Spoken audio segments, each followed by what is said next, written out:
If you don't read the newspaper, you're uninformed. If you do read it, you're misinformed. Every day. In the car, in the house. In the house. You're listening to It's Sybil. In moments, we talk to award-winning journalist Roland Martin, who will share some of his exclusive conversations with those who witnessed the assassination and the elusive King children. Stay close. This is It's Sybil on Magic 94.5. I like it when you lose it. I like it when you go there. I like the way you use it. I like that you don't play fair. Yeah. Recipe for disaster. Yeah. When I'm just trying to take my time. Yeah. Things are starting moving faster. You're screaming like I'm out of line. Who came to make sweet love? Not me. Who came to kiss and love? Not me. Who'll be the champion? Rocky. And don't use those hands to put up that gate and stop me. When we touch. When we touch. When we touch. When we touch. You love it when I lose it. You love it when I go there.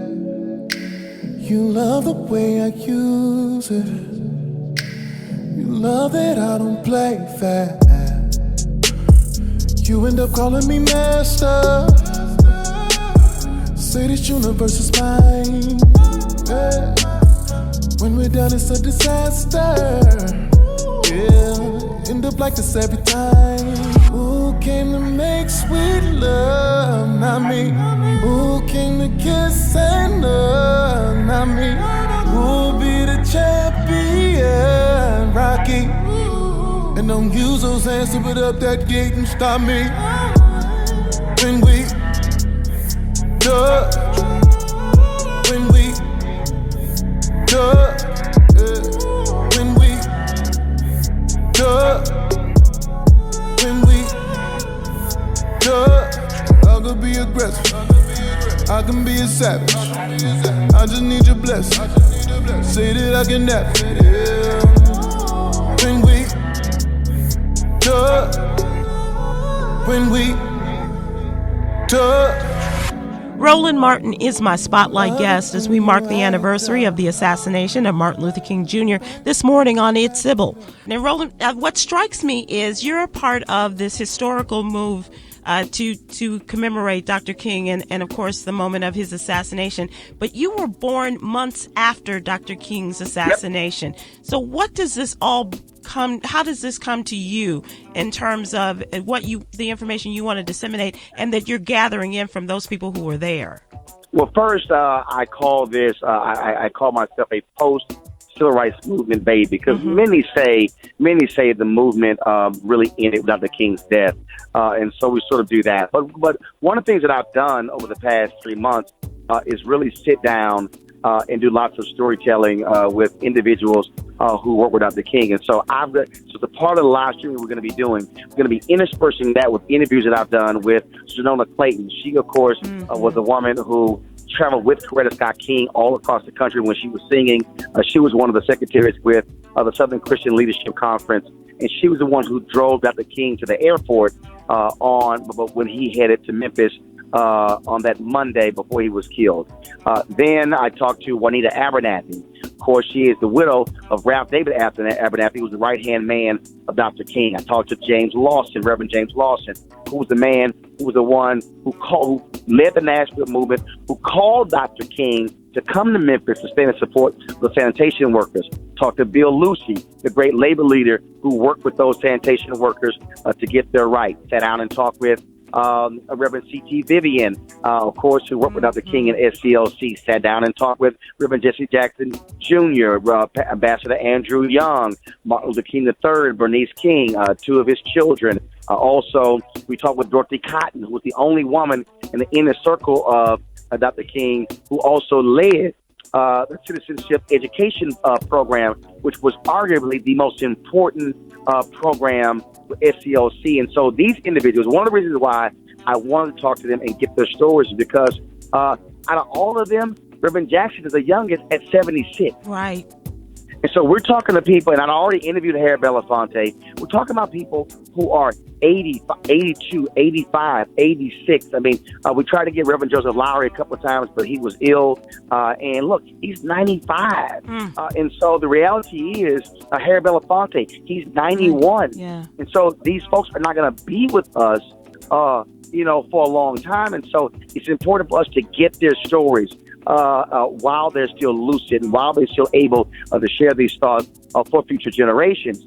For me, it's important because there is no greater movement in the history of America in the 398 years since people of African descent have been in this country.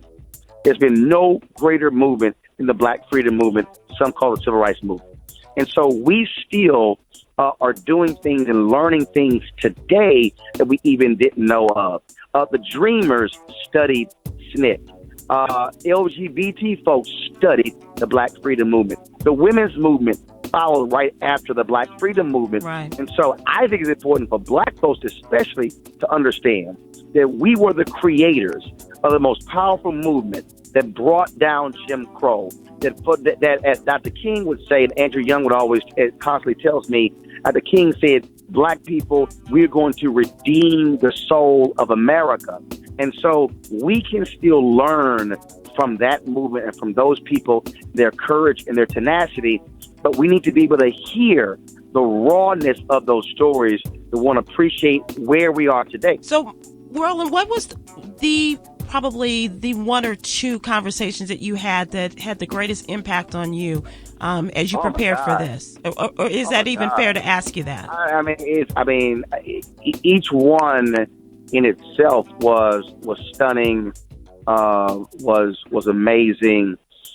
I would probably say clearly one of them was Redona Clayton, because she told me things that she has rarely shared publicly in 50 years. Wow. What really stood out was she said that when Dr. King was killed, he was assassinated, for the next 5 days, she literally did not leave the side of Coretta Scott King. And anybody who called to talk to or to see Coretta Scott King came through her. And so she described it. So when Richard Nixon, he was running for president, him and Pat Nixon, his wife, wanted to come see Coretta Scott King. They said, it's fine. There can be no entourages. There can be no press. Only the two of you. Well, what ended up happening was one of the children got sick, so Pat Nixon couldn't go. So Richard Nixon came by himself. And so there was a chair. Coretta Scott King sat on the edge of the bed, and there was a chair right across, and Richard Nixon sort of just sat in this chair. And Richard Nixon said, America is responsible for the death of your husband, and America must repay that debt. And she said he pulls an envelope out of his pocket, and he said, in this envelope will pay for all of the education of all of your children, no matter what school they want to go to in America. Oh, my God. And handed her the envelope.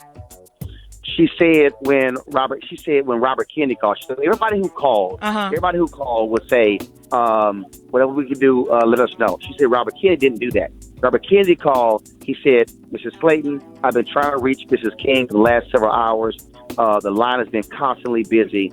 A man will be at her home within the hour to install 9 phone lines in her home.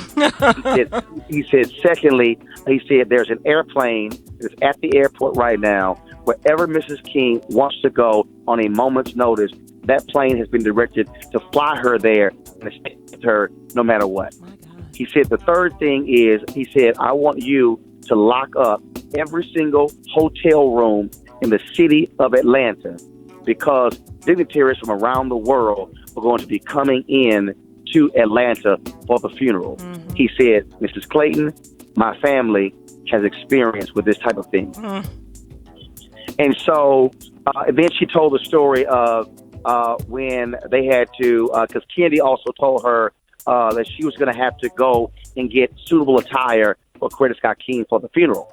And so General Clayton got the credit cards of Harry Belafonte and Clarence Jones, who was Dr. King's attorney, and also interviewed Clarence Jones as well. I was going to ask about him, yes. Yeah, I interviewed him too.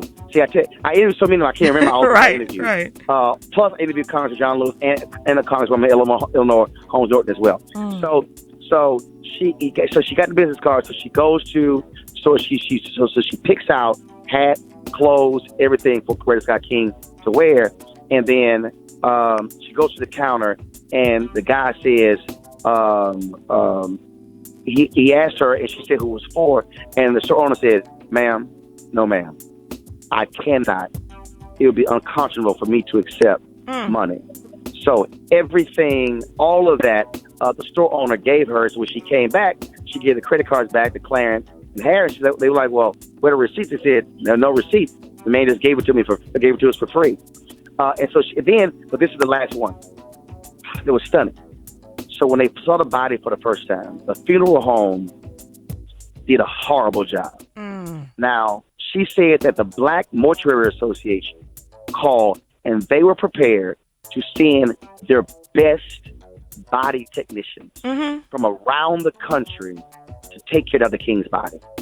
But Daddy King wanted this certain funeral home in Atlanta to handle everything. Sure. And she said it did a horrible job. She said it didn't look like King. The makeup was horrible. They didn't properly cover the wounds. None of that stuff. So they were there looking at the body, and she said one of the people who was in that group, brother, had a white wife, and another brother had a dark-skinned wife. So she went to both of them and got their makeup and mixed their makeup and climbed into the casket to reapply the makeup to Dr. King's face. My Lord. And she said she did that 3 or 4 more other times because of all the viewings that they had. So just remarkable stories. Roland, it's amazing how many people respected and acknowledged the amazing man that Dr. King was. And you had a chance to speak with the King children on their memories of the assassination.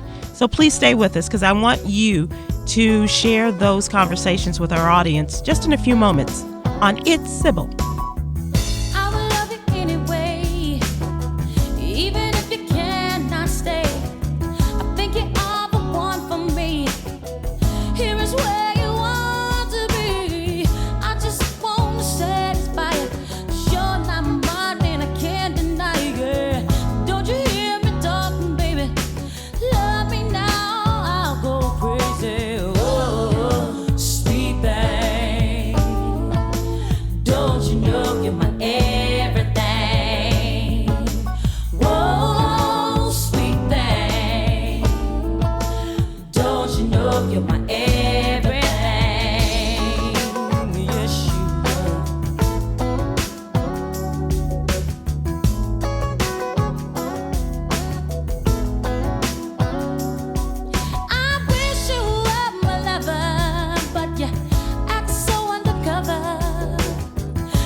Roland, you talked to two of the three children, the surviving King children. You talked to Martin III and you talked to Reverend Bernice. How were those conversations? It's.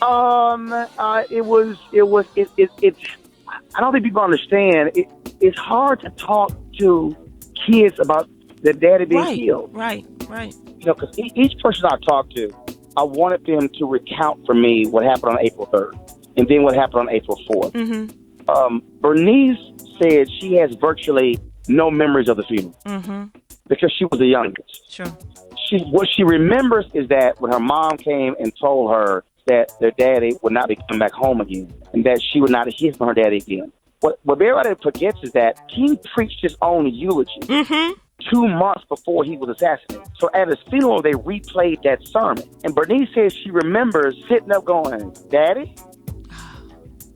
Because she's watching the casket, but she's hearing his voice. And she said she was confused, and her mama had to tell her, no, baby, your dad is not speaking from the casket. Right. And for Martin King III, I mean, obviously, he was older. He said that when his mother came in, and actually, Norma Clayton also told me the story of accompanying Coretta Scott King to tell the children. And she also talked about how Coretta Scott King rarely, did not cry much. That's how strong she was. So Martin III talked about when his mother came into the room, tell the children daddy had been killed. And he said he accepted it immediately. He said but it was so much harder for the other ones. But really what stood out was Bernice talking about the intense therapy that she has gone through over the last 50 years. Wow.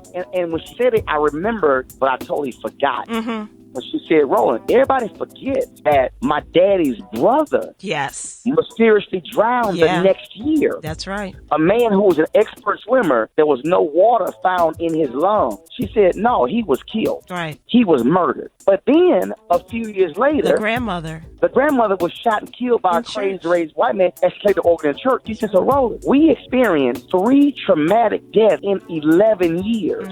Martin said, and I brought that up to him, he said there was some counseling they got. He said, but probably I should have gotten more counseling over all these years to handle the death of my father. And of course, I reached out and never heard from Dexter King. That was obviously, Roland Martin, that was going to be my question about him. Never heard from him. Wow. Never heard from him. And I mean, I emailed his wife, never heard from him. He rarely gives interviews. He rarely is seen in public. He doesn't attend most of these events, and I would be shocked if he shows up in Memphis. Last I saw him, I was shocked when he showed up at the 50th anniversary of the March on Washington. Right. Which I was his freedom. Yeah. That was the last time I saw him.